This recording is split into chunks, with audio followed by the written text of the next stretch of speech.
నల్గొండ జిల్లా మిర్యాలగూడ మండలం కొత్తపేట తాండాలో షార్ట్ సర్క్యూట్తో అకస్మాత్తుగా ఇల్లు కాలి దగ్ధమైనటువంటి ఘటన చోటు చేసుకుంది. బాధితులు కొండూరు భిక్షం తెలిపినటువంటి వివరాల ప్రకారం ఒకసారిగా ఇంట్లో మంటలు చెలరాగాయని, దీంతో ఇల్లు పూర్తిగా కాలి బూడిదైపోయిందని అన్నారు. స్థానికులు మంటలు ఆర్పే ప్రయత్నం చేసినప్పటికీ అదుపులోకి రాలేదని అన్నారు. విషయం తెలుసుకున్నటువంటి స్థానిక ఎమ్మెల్యే బత్తుల లక్ష్మారెడ్డి ఘటనా స్థలానికి చేరుకుని పరిశీలించి బాధిత కుటుంబాన్ని పరామర్శించారు. ఇక తక్షణ సాయం కింద బాధితులకు 10,000 రూపాయల ఆర్థిక సహాయాన్ని అందజేశారు. బాధిత కుటుంబానికి ప్రభుత్వం నుండి నష్టపరిహారం అందేలా చర్యలు తీసుకోవాలని అధికారులను ఎమ్మెల్యే ఆదేశించారు.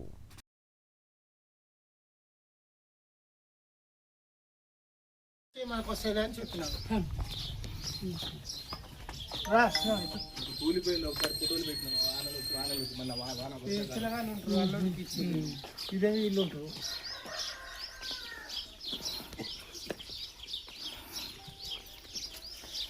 ఇల్లు బియ్యం ఉండే బియ్యం పోయినాయి.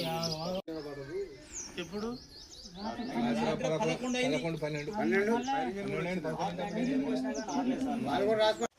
లక్ష్మీపురం పక్కన కొత్తపేట.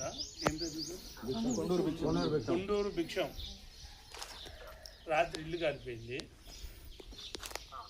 రాత్రి ఫైర్ ఇంజన్ కూడా వచ్చి ఆపిపోయింది. కొద్దిగా ఇల్లు మొత్తం బాగా ఇబ్బంది పడి దీనికి వచ్చి ఒకసారి చెక్ చేసి దీనికి ప్రభుత్వం నుంచి ఏమొస్తుందో చూసి వాళ్ళకి ఇవ్వండి.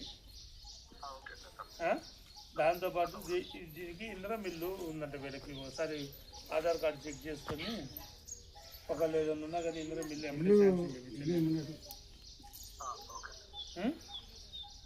ఎమ్మటే ఎంపీటీ ఒక రాసి పంపించండి. ఇది కలెక్టర్ గారికి చెప్పండి. ఇల్లు శుభ్రం కాలిపోయింది. నేను ఇక్కడే ఉన్నా. కొత్తపేట, లక్ష్మీపురం పక్కనే కొత్తపేట.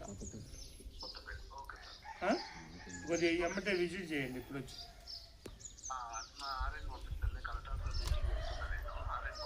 ఆర్ఎన్ పంపించి మొత్తం ఫోటోలు గిట్టలు తీసుకొని వాళ్ళకి ఏం చేయాలో ప్రభుత్వం నుంచి వాళ్ళకి చేసి పెట్టండి. దాంతోపాటు ఇంద్ర మిల్లు కూడా దగ్గరుండి శాంక్షన్ చేయించండి.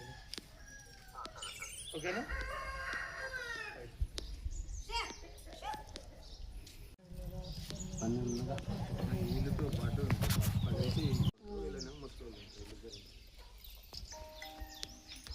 మంచాలు కంచాలు అని కాలిపోయి